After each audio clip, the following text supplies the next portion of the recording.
আসসালামু আলাইকুম রহমতুল্লাহি বরকাতু। প্রিয় দর্শক, আজ আমরা জানব রমাদানের বিশেষ রাতের ফজিলত, আত্মশুদ্ধির জন্য কিছু গুরুত্বপূর্ণ দোয়া এবং শেষে জানব কিভাবে আত্মশুদ্ধির জন্য ইবাদত করব। রমাদান শুধু রোজা ও ইফতারের মাস নয়, এটি আত্মশুদ্ধির মাস। রমাদানের বিশেষ রাতগুলো আমাদের জন্য এক মহা সুযোগ, যেখানে আল্লাহ আমাদের ক্ষমা করে দেন এবং গুনাহ থেকে মুক্তির পথ দেখান। রমাদানের বিশেষ রাতের ফজিলত, লাইলাতুল কদর। পবিত্র কোরআন বলেন, লাইলাতুল কদর হলো হাজার মাসের চেয়ে উত্তম। সূরা আল কদর আয়াত নং ৩। প্রিয় ভাই বোন, এই রাতে দোয়া করলে আল্লাহ কবুল করেন এবং গুনাহ মাফ করেন। শেষ দশকের রাতগুলো, রাসূলুল্লাহ সাল্লাল্লাহু আলাইহি ওয়াসাল্লাম বলেছেন, রমাদানের শেষ দশকে রাসূলুল্লাহ সাল্লাল্লাহু আলাইহি ওয়াসাল্লাম ইবাদতে আরো বেশি মনোযোগী হতেন এবং পরিবারকেও জাগিয়ে দিতেন। বুখারী, মুসলিম। প্রিয় ভাই বোন, আত্মশুদ্ধির জন্য কিছু গুরুত্বপূর্ণ দোয়া।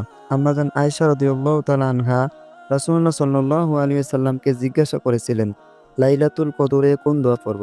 তিনি বললেন, আল্লাহুম্মা ইন্নাকা আফুউন তুহিব্বুল আফওয়া ফাআফু আন্নী। অর্থাৎ, হে আল্লাহ, আপনি ক্ষমাশীল, ক্ষমা করতে ভালোবাসেন, আমাকেও ক্ষমা করে দিন। তিরমিজি। গুনাহ মাফের দোয়া। রব্বানা যালামনা আনফুসানা ওয়া ইল্লাম তাগফির লানা ওয়া তারহামনা লানাকুলান্না মিনাল খাসিরিন। অর্থাৎ, হে আমাদের রব, আমরা নিজেদের প্রতি অত্যাচার করেছি, যদি আপনি আমাদের ক্ষমা না করেন ও দয়া না করেন তবে আমরা ক্ষতিগ্রস্ত হব। সূরা আল আরাফ আয়াত নং ২৩। প্রিয় ভাই বোন, হৃদয়কে পরিশুদ্ধ করার দোয়া।